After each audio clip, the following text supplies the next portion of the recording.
Hey, good morning.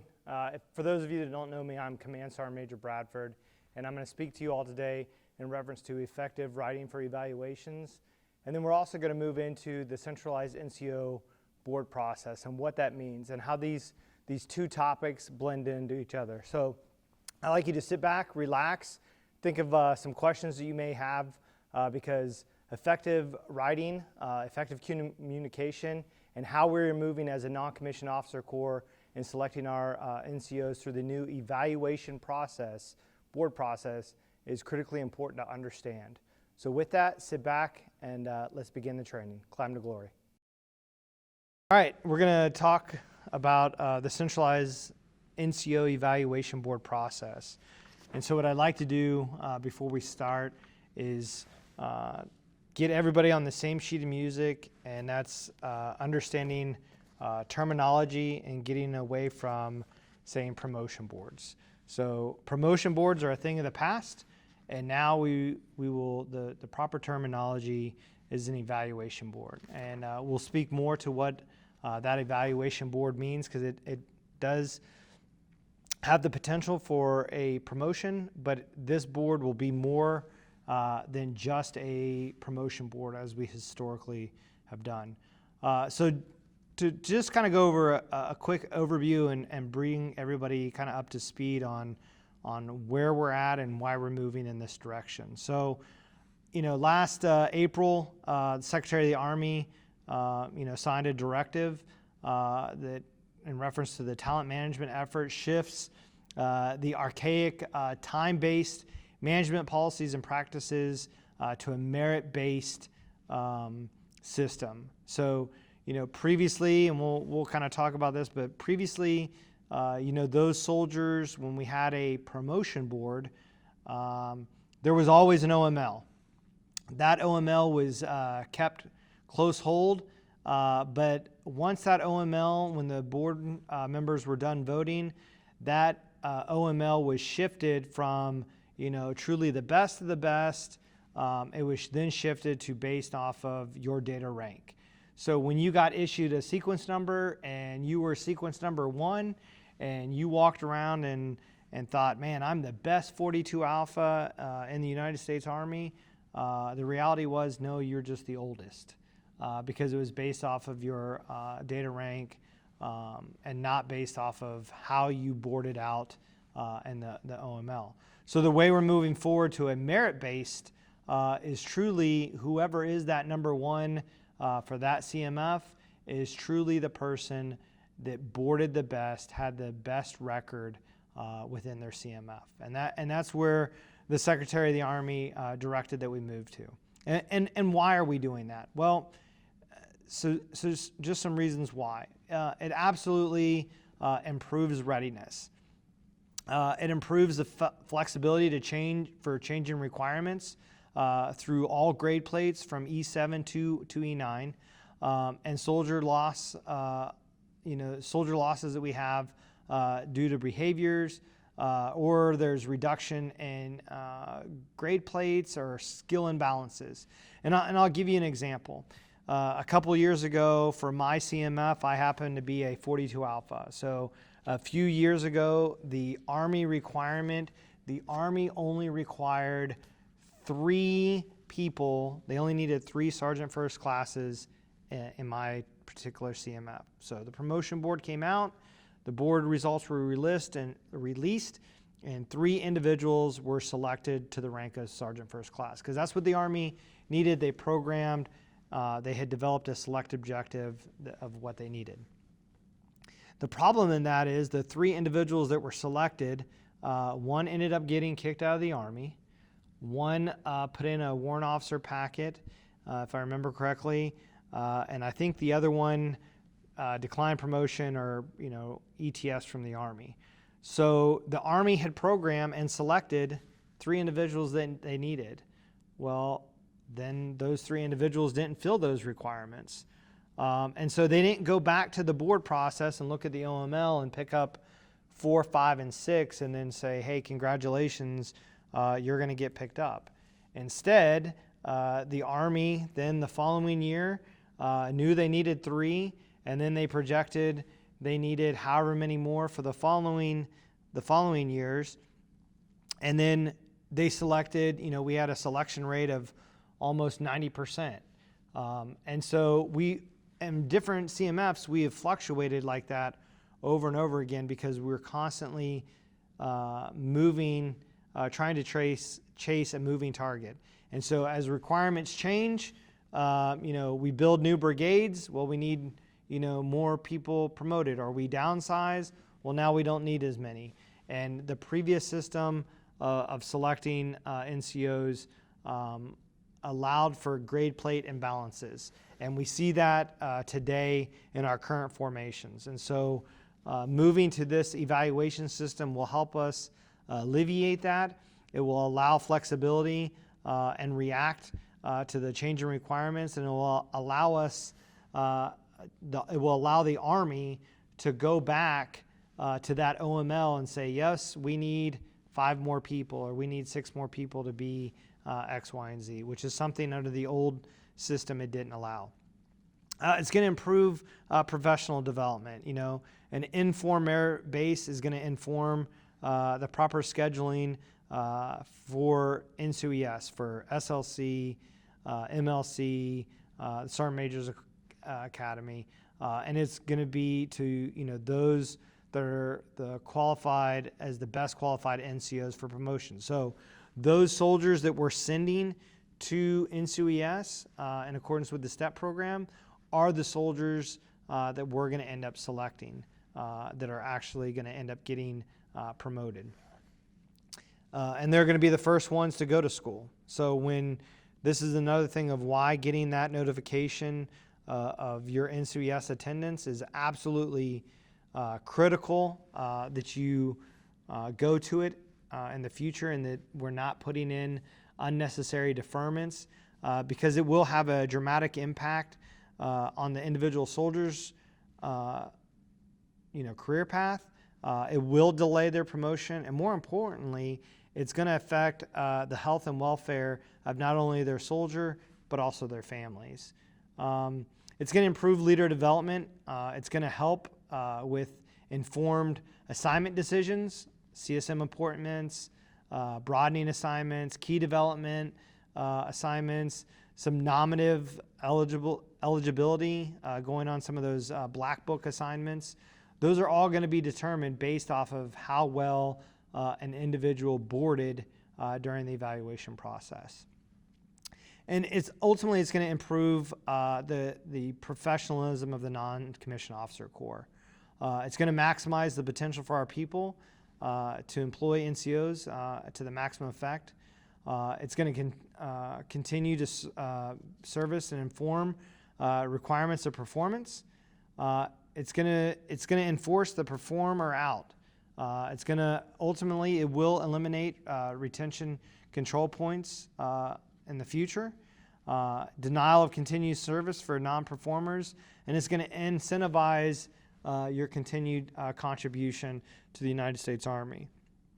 So the days of, hey, I made Sergeant First Class, I can ride it out, and I made Sergeant First Class at 8 years, that doesn't mean I get to just ride it out and not work hard and row hard for the next 12 years and retire as a Sergeant First Class. Those days are coming to a grinding halt with this new evaluation process. So again, that's why I talk about changing the nomenclature, changing our vernacular, that this is not a promotion board, that this is truly a 100% evaluation board, that it is going to drive more than just your promotions. So the Army is going to continue to conduct annual centralized boards, evaluations, and OMLs, and they're going to do that based off of a talent based and Army doctrine MOI, and again still the same way for proponency guidance. So looking at your DAPM 625 to inform, it's going to help inform a myriad of HR decisions based on the results of that board.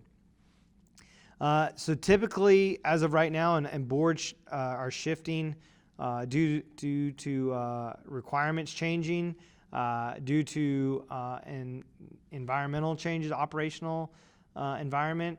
So what I would tell you, one of the keys is, yes, you can kind of look at this timeline here, of when the Master Sergeant Evaluation Board and when the Sergeant Major Boards should be. Just note that these are subject to change, and you need to be cognizant of that and read every mil per message that comes out. So again, like I talked about, promotion boards, they're eliminated. They've been replaced with NCO Evaluation Boards. The board mission of, they're voting the records, creating an OML for an MOS, that remains unchanged. So the process of, the actual board process itself is not changing. What is changing is how those results are utilized after a board has concluded. So again, in the past, the board's objective was to vote the records based off an unknown select objective that would then produce promotions for selected individuals based off of their time and grade. The new system that I just talked about and kind of gave a once overview is that they will do a normal board evaluation, a normal board process, but when they rank order, they won't rank order based off of date of rank. Those results will come out, and every soldier in that CMF will be sequenced 1 to end, and then those results will drive promotions. Those results will drive future assignments. Those will drive necessary schooling, and those will drive notification of retention as well. So all NCOs in the zone are going to be considered for evaluation annually. What does that mean? That means the days of, again, hey, I made Sergeant First Class, and I'm just going to ride the next 12 years out that I have remaining, and I'm going to decline to get looked at every year for Master Sergeant. That is something that is going away. In the up or out system, if you're going to serve as a non-commissioned officer in the United States Army, then you are going to continue to move forward. We're going to tell you thank you for your service, and it's time for you to go find something else to do. So NCOs aren't going to have the option to opt out of consideration. It's all in. And some of us have been experiencing this for years, so it's not really a new thing. It's just something that is now progressing down to the lower echelons. Annual OMLs are going to be replaced from each year as they're approved. So that OML will be a living, breathing document that the Army can utilize at its disposal throughout the entire year. So again, to my point of, hey, right now when we convene the board, we only need 10 widget makers. 6 months down the road, we make a hard left as an Army and decide, you know what, now we need 15 widget makers. Well, in the old system, they couldn't go back and pick up 5 widget makers. In the new system, it's going to allow flexibility for the Army to say, yep, we're going to go back and we're going to let numbers 11, 12, 13, 14, and 15 know we're sending you to school and you're now going to be promoted to X because we need more widget makers of that grade plate in that CMF. All right, moving on. So how are we going to do this? All right, so again, I go back to improving readiness, promotions. NCOs are selected for pin-on monthly when the requirement exists. It's going to mirror very similar to the way that we do sergeant and staff sergeant process right now. The Army says we need so many sergeant widget makers, and they put a promotion point out there, and that's based off of picking up the lowest to wherever, because they know what the total points are that each widget maker has in that grade plate, and so they end up picking up, which is a great thing for the non-commissioned officer corps. So if you think about it today, most NCOs find out that they're getting promoted at the end of the month, and so it's usually If things, are great that month, somewhere between the 24th, 25th of the month, the reality is that only leaves a non-commissioned officer, 5 or 6 days, depending on the month, to get family members in and so on and so forth, to have an actual formal ceremony that frankly is important. And so it's really hard for NCOs to predict when my sequence number is going to come up. When am I going to get promoted?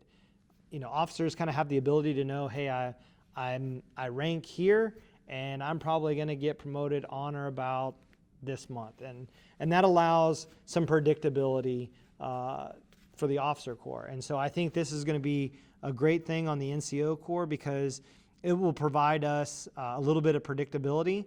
And obviously, for those of you that know household 6, your spouse, him or her, they love a little bit of predictability. And so the more predictability that we can provide our families, the more predictability that we can provide our soldiers all around, it'll be a good thing.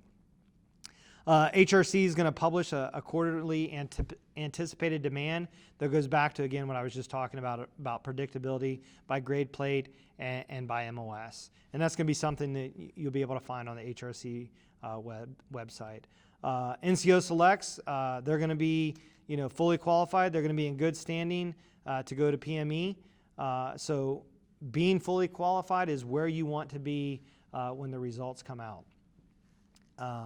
And so again, it's going to help us ensure that we're sending the right soldiers to PME, and that those soldiers then will be qualified for promotion based on how we sequence them to school. NCOs are going to be reassessed annually when they're not selected for pin-on. So again, you may get, a board comes, and this goes back to where I was saying that you should be achieving to be fully, at a bare minimum, your mark is to be fully qualified. And so, certain MOSs, those MOSs are over strength, and so the Army has to draw down those MOSs, and we have to get a balance. And so you may get selected one year and be fully qualified. You may go that entire year, you and 10 other people in your CMF, and because there's no requirement, you won't get pinned to the next higher grade. That doesn't mean that you're a bad NCO or that you did bad things. It just means that there wasn't that fiscal year, there wasn't a requirement. And so I just remind people that, requirements drive promotions. If there are no requirements, there will be no promotions. So the more requirements that we have, the more promotions that we will have, and vice versa. So just something to think about is that, and it goes back to improving our professional development, because you are going to have to be in constant pursuit of excellence each and every year. So just because you got looked at this year and you were fully qualified, if you didn't get selected, you don't get to sit back and do nothing. You have to continue to move forward and strive for excellence in everything that you do. So ultimately, it will improve our professional development. Again, talked about it's going to improve the scheduling of who goes to NCOES and when they go ahead. It's going to allow us as an Army to get ahead. The last couple of years on the NCOES side of the house, there's been a significant backlog, and this is going to give us the ability to train ahead and sort of like pre-qualify those people for promotion. So we will eventually get to a point where we can start sending, once we get the backlog up, we'll be able to start sending people ahead, and we'll be able to train them ahead, and then continue to assess their ability for future promotion based off of the knowledge, skills, and behaviors that they've learned at some of these NCOESs, and then ultimately will help get promoted. And it will allow for a faster promotion as well, because those individuals won't need to go to NCOES because they'll already be NCO qualified, and therefore the Army will be able to rapidly promote somebody from 1 month to the next. Again, improving leader development in reference to assignment decisions. It qualifies, it's going to help qualify NCOs for the nominative process at the CSM and Sergeant Major eligibility level. It's going to help qualify NCOs for brigade and battalion CSM, and then it's going to drive the CSM slating process based off of those KSAs or KSBs and that OML that service member, how they rank ordered those individuals. It's going to help inform key developmental and broadening assignments, so drill sergeant, recruiting. It helps the HRC branch manager because it's going to provide them a performance tool. And we'll talk about a little bit about the MOP and in future slides here in a little bit. And again, it overall is going to improve the professionalism of the non-commissioned officer corps, and how that relates to continued service. Ultimately, it will end up in the future. Right now, it's planned it'll eliminate RCP dates because it's going to be merit and requirements based for continued service. So as long as I'm continuing to move up and forward, and I'm not just stagnating at a particular grade plate and a particular CMF, I'm going to be able to continue to serve in the United States Army up to whatever congressional mandated law states based off of age and time.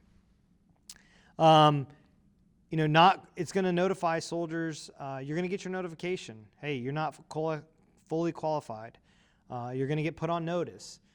So the first time you get, you're not fully qualified, which is not something you want to be. You're going to have a HDQA barred for continued service imposed.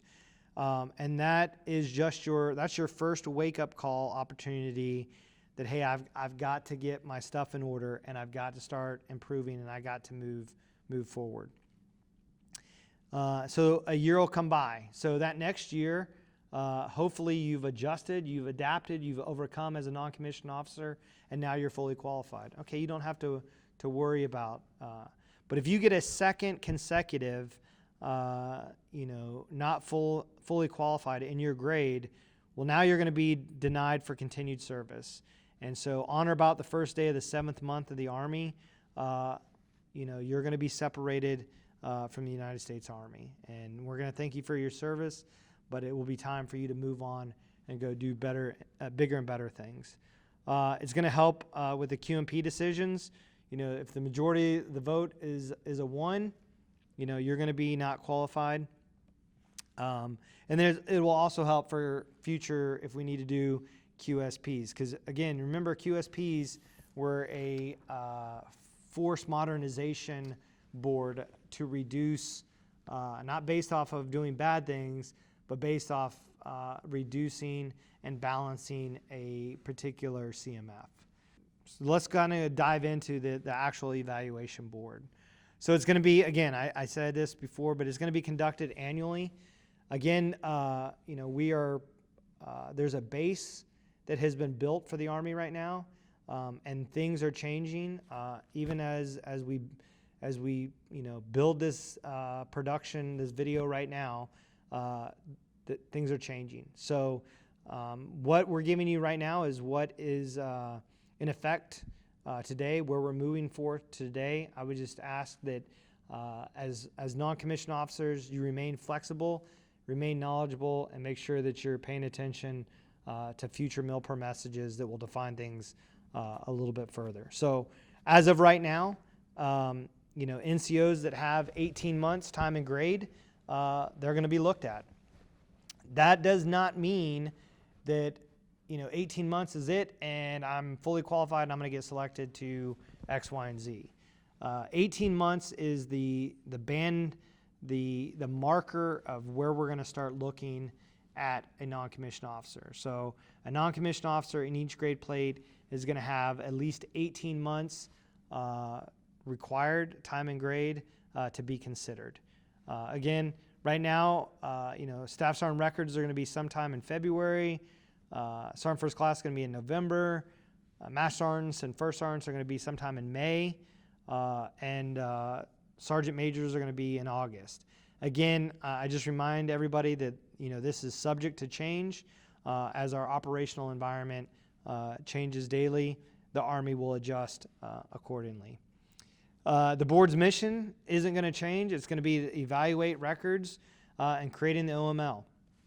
The same thing that they've always been doing. Just how that OML is created is different. And it's going to establish NCOs, again, that are fully qualified, and it's going to establish those that are not fully qualified. I reiterate, the OML is going to be used to inform decisions on training, assignments, promotion, and retention. Again, pay attention to MILPER messages that are coming out there. As a non-commissioned officer, you should be reading MILPER messages.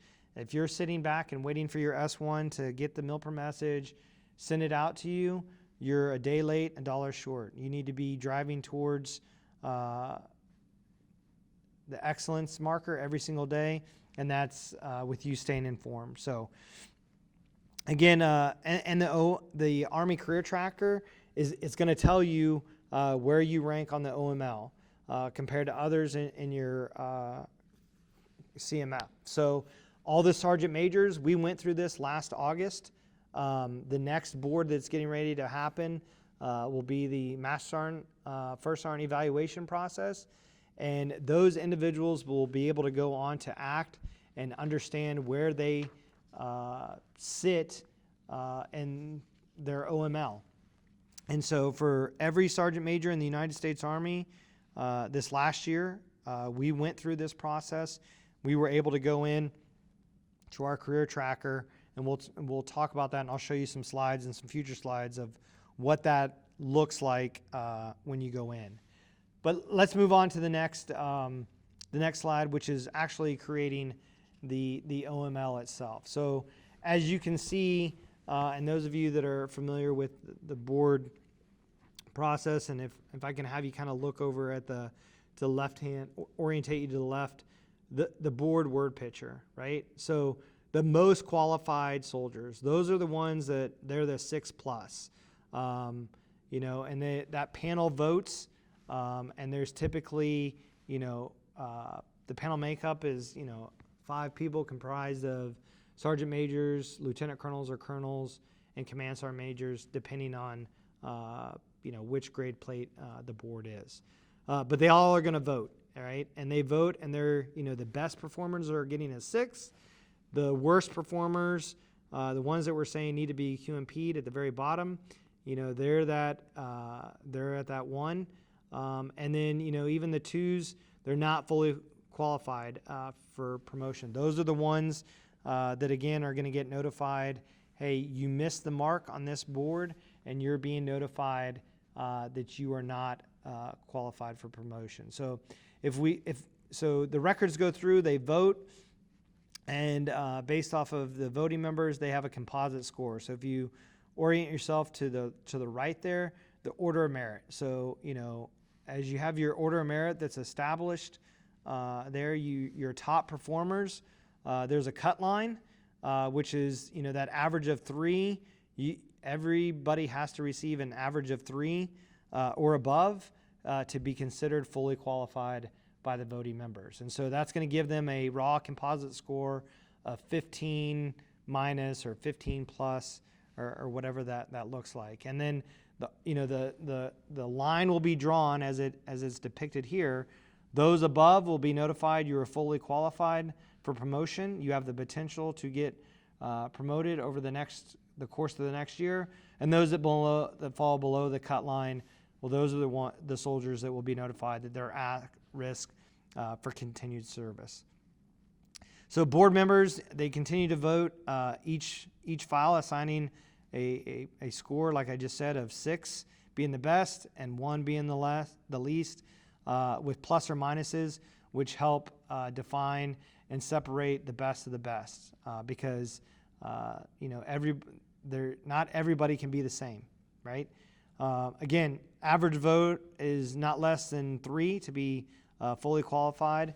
Those that are less than 3 are going to be considered not fully qualified for promotion, and an NCO must be fully qualified for promotion. Board members' votes are going to be combined, and again, like I said, they're going to be converted on the OML as we kind of depicted there on the right-hand side for you. All right, so the board process happens, and then the results are released, and individuals are found to be fully qualified, not qualified, or most qualified. And so if we move on to the next slide, what does that look like when they go into their Army Career Tracker? So when soldiers go into their Army Career Tracker, they're going to be able to click on, if you orient to the left-hand side there, at track, they're going to be able to click their order of merit. And then that communication is with the Army and that individual soldier. The individual soldier is not required or bound to provide that to anybody. So as you can see over on the right-hand side, the OML number says for this particular example, this Sergeant First Class, 42 Alpha, he was number 68 out of 419 Sergeant First Classes that got looked at. So I'm not going to do the math in public, but that'll tell you what percentage that individual serves in. And so if you look below, that individual has the ability to share that information with either a leader, if they've set up their leaders as they should in their act, or over to the right, they can share that with their mentor for one-on-one feedback. Again, it's not a requirement that a soldier does that. It's an ability that the soldier has to do that. Soldier can, by all means, keep them to themselves. But any good soldier knows that they can't do it by themselves, and that they should have they should be seeking mentorship and guidance from others. So I highly encourage those that have trusted advisors, trusted mentors. By all means, share that with your mentor so that you can understand where you sit and what you can do if you happen to be in the category of needing improvement. All right, so moving on to the next slide in reference to the promotion. So all of this right now, as you can see up at the top, is projected to start as of today. It's projected to start in FY21. So NCOs must be identified as fully qualified, again, for the board. NCOs are going to learn what their OML is, their status, based off of the act, what we just showed you on the previous slide. The Army will begin promoting to an actual requirements. So again, it's going to mirror very similar to what the Staff Sergeant promotion selection process looks like, as far as informing soldiers ahead of time of what the requirement's going to look like, and the forecast is going to be, if I remember correctly, they're looking at 90 days out, and so you'll be able to kind of see, you'll know where your OML is, and you'll see that the Army is going to need 10 widget makers this month, 15 the next month, which is 25, and 10 more the following month. And I know that my sequence, or my OML number, is 14. So I'm going to be able to look at that and say, okay, I've already gone to school, and so I should be getting promoted on or about this month. That's the intent. So NCOs must otherwise, again, FY21, you got to be fully qualified to pen on for to that next grade. PME's got to be completed. You're not flagged, so on and so forth. NCOs that are failing to complete DLC by the time they get in the primary zone, you're going to have a DA posed bar for continued service. So if you're not doing your distance learning, this is very similar to what we've been doing to the E4 and E5 population ahead of time, and inserting that 8 kilo code because they didn't complete SSD or DLC 1 and 2. So this is no different than what we've been imposing upon our soldiers, and so now we're imposing this. Imposing is probably the incorrect term. We are now holding the standard to our non-commissioned officers, similar to the standard that we've been holding to our junior soldiers. So it only makes sense. The Armies expect NCOs to accept their promotion to Sergeant First Class and above. Otherwise, if declining a promotion is going to be a declination of your commitment to the United States Army, and you're going to be barred for continued service. The step relation supports the P by doing this for selection for promotion. Moving on to the next slide, which kind of depicts what we were talking about a little bit ago in reference to what the monthly pin-on will look like. The monthly pin-on process select for sergeant it's going to go from sergeant through sergeant major. Again, it's going to mirror the way we kind of announce, sergeant and staff sergeant promotions today. It's going to significantly improve the readiness, the ability to rapidly promote emerging and immediate requirements. It's going to prohibit promoting too much or not enough, and it's going to help us as an Army, again, eliminate the skill grade imbalances that we all see in every one of our formations out there today. The first board programmed under the concept of this will be the FY21 Sergeant First Class Evaluation Board, which is, as of today, is tentatively going to be on or about the month of November 20. And that is going to review Sergeant First Class records to establish the eligibility for promotion to Master Sergeant among the assignments and the other stuff that we talked about. So the assignment decision process. This board evaluation process, as I talked about a little while ago, it's going to inform the branch managers, and it's going to create an HRC manner of performance tool, or the MOP. And it's going to influence the NCO's OML status by grade, by MOS, and it's going to produce influencing metrics. It's going to help for future management. There will no longer be a P inventory in the NCO. The evaluation, the other thing that is utilized is the evaluations. So top block eliminations to be based on current grade and not their P status. Eventually with IPSA, it's going to help self-reporting as you're able to go in and self-report behaviors and qualities that you have. That all is going to be rolled into your composite kind of MOP score. The OML-based identification for NCOs for appointment for nominative eligibility. The system's going to produce an OML-based roster. Doesn't actually, ID the actual OML number, but there will be a roster that it will be able to produce for those branch managers to help make assignment decisions and assignment recommendations.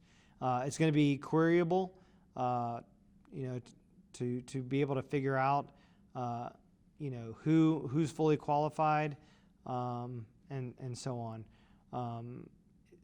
It'll help query the inventory of the merit-based ranking, again, to inform assignment and selection and slating considerations, along with will be matched up with the soldiers' preferences as well. So moving on to the next slide, which really kind of shows the manner of performance, the MOP. All right, so 50% of that kind of score comes from the soldier data, right? Another portion, the other 50% is going to be from, past performance, the board input, and then the talent manager input. So the other things that the talent manager is able to go in and help influence, that's going to, give you a combined total MOP score. And then there's going to be your peer groupings, as you kind of see. So soldiers will be able to go and if they've been through a centralized board process, they will be able to go and talk to their branch managers and find out, where do I sit in my peer grouping, and where do I need to improve on. This will help drive the conversations as the NCO contact program that HRC conducts. Each CMF does, and each CMF does it differently, either through telephonic, email, sometimes face-to-face on some of the smaller ones. But it's going to allow the talent managers and those PD NCOs, senior career advisors, to utilize the enlisted MOP score to quickly assess where the individual stands amongst their peers. It's going to help facilitate conversation with the NCOs on where they reside in relation to their peers, the opportunities they're going to have, as we talk about going into each manning cycle. What are the opportunities that are available to me as a soldier that may be in the zone to potentially PCS. All right, so moving on to PME scheduling. Again, all soldiers considered, they can't opt out. Eligibility, at least for right now, is going to begin at 18 months time and grade. The board mission, again, is an annual merit-based evaluation, OML, fully qualified, not fully qualified. The OML-based identification of NCOs for PME attendance. The system is going to produce an OML-based roster, not their actual OML number. That's not going to be seen. But the system is going to be queryable to NCOs that are lacking PME, and it's going to help drive the PME scheduling again. The ranking is going to present training opportunities based off of merit. So the best of the best are going to get the first opportunity. The goal is for NCOs to get 120-day notice to attend. It's not going to mitigate the availability or eligibility to attend. That's still going to be a challenge that we will face as an Army, but it supports the S&T and the STEP selection for selection and training. The big key takeaway here is the way the board evaluation is going in the future, deferments and deletions from NCO ES are going to be critical. In the past system, if I delayed a non-commissioned officer from going to PME, the odds are that they could end up getting promoted next month based off of their sequence number or the subsequent months and later. That's not necessarily going to be the case in this new environment because if there's not a requirement, if I miss my PME scheduling because I was fully eligible, I'm going to go to the bottom of the list now. And then if at the end of that year before that OML expires, they may or may not pick me up. So the key takeaway here is, don't miss your opportunity to train. The higher you are on the OML means you're going early for training. So when you look at your act and you're one of 400 and however many, and you haven't gone to NCO ES, know that shortly after that board, probably somewhere in the 120-day marker, you're going to be told you're going to NCO ES. So the bottom line is be prepared to go to NCO ES attendance and avoid deletion and deferments at all costs, unless they should be under the most extreme circumstances. All right, moving on to denial of continued service or denial of service. So again, all soldiers, you don't have I keep reiterating this, you're not going to have the ability to opt out. So declining, as we've had the flexibility to do in the past, I don't want to be a Master Sergeant, so I'm going to continue to decline consideration for the next 12 years and retire at 20 years as a Sergeant First Class. That is a thing of the past. You won't be able to do that in the future. Again, it's merit-based. If you're told you're not fully qualified, you're going to have 1 year to fix yourself.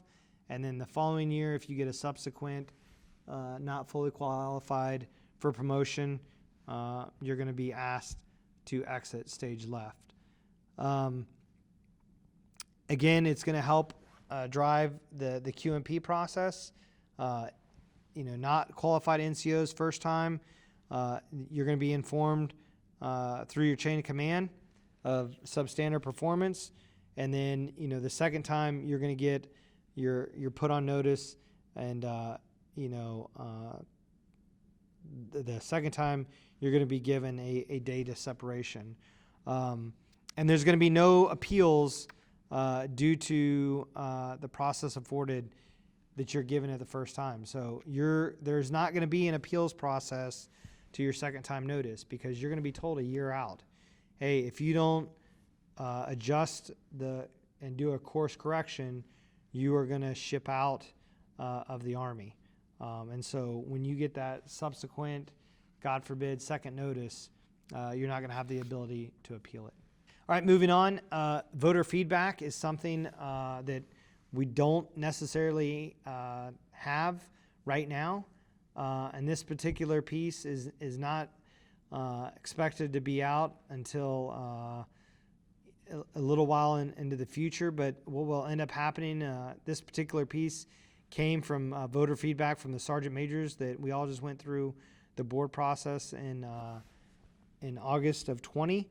And so what the Army wants to move to in the future is being able to give some positive or negative feedback from the voters through ACT to those NCOs. And, with all things, we're taking baby steps. It's kind of crawl, walk, run right now. But we're making huge leaps. If we simply stick to the areas that are very basic, as related to 6-22, the MOI, NCBR specific. It's a step towards something in the future that can be further refined. Stick to the idea that we should limit feedback as of now to the basics. So, the feedback is going to be to the basics, and it's going to be in reference to your character, your presence, your intellect, the way you lead, develop, and achieves. Intent is not to influence how members vote. So they're going to align the feedback along Army doctrine as the best approach. In the future, it's a step in the right direction that we can learn from this. It's going to based on feedback from the field and see how things are going.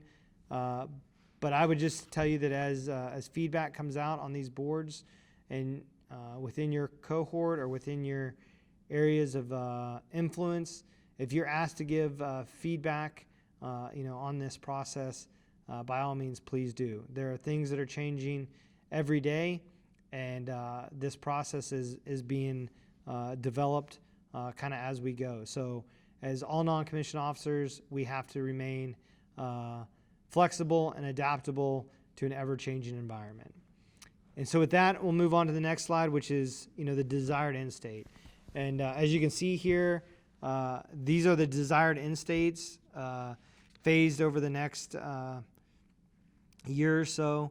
And again, for all of this to be in place beginning in FY 21. The dates, are going to change a little bit, as I said previously. So make sure that you look at future MILPER messages that will come out. Some additional considerations, things to think about, and think about how you'll lead in this new environment. So frocking policies are going to change because there's not going to be a promotable AP status. Those are something that's going to happen. The promotion stagnation is going to be something that's going to end up going away. Temporary promotions, are going to be, not really a thing that's going to occur. During specific periods, designated writing, there may be authorization, for temporary promotions to the grade of sergeant and above. That's still being worked out, but it's currently tied out to the IPSA rollout that'll be in the future.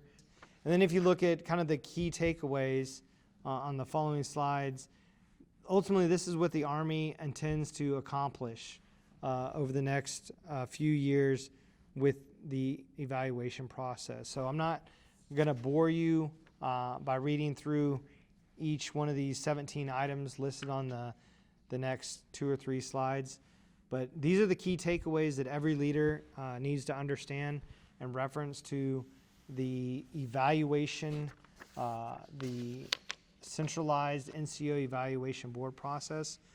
So my hope is that after going through these slides and kind of talking amongst yourselves and out loud, you have a better understanding of what the intent is behind the evaluation board process, how the Army is going about it, and then again, what the ramifications are of not pursuing driving towards a constant excellence as a non-commissioned officer, and that the Army is providing opportunities for predictability throughout the NCO Corps. All right, hey, I appreciate everybody tuning in today's LPD in reference to evaluation effective writing and in reference to the centralized evaluation process. I truly hope that each and every one of you got something out of the presentations today. This is something critical that as leaders, as non-commissioned officers, that we need to understand. This environment is changing daily, and so it is critical that we stay knowledgeable and please disseminate this information throughout your footprints and throughout your areas of influence, your sphere of influence as non-commissioned officers, because iron sharpens iron, and together we will collectively get better, and it will permeate at all echelons. With that, I thank you for your time, and climb to glory.